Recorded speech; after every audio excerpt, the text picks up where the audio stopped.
మేము వ్యక్తిగతంగా మాట్లాడాను. కానీ నేను ఎట్లా చూస్తున్నానంటే ఏ పార్టీనైనా సరే ఎనీ పొలిటికల్ పార్టీ, ప్రతి పొలిటికల్ పార్టీ, రాజకీయ పార్టీకి ప్రజా సమస్యల మీద కలిసి పనిచేయాల్సిన అవసరం ఉంది.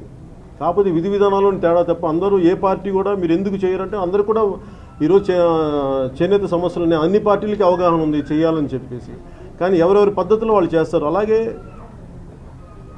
నేను ఒక రోజున మొన్నది పేపర్లో కూడా చూశాను, పవన్ టుక్ లెఫ్ట్ టర్న్ అనేది పేపర్లో చదివాను నేను.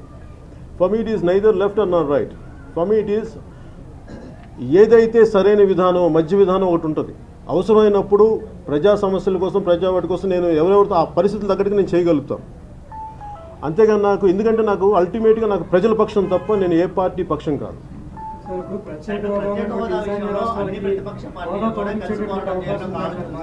ప్రత్యేక హోదా విషయంలో అన్ని పార్టీలు కలిసి పోరాటం చేయాలనేది అన్ని పార్టీలు చెప్పుకోండి, కానీ ఏ పార్టీ ముందుకు రావట్లేదు.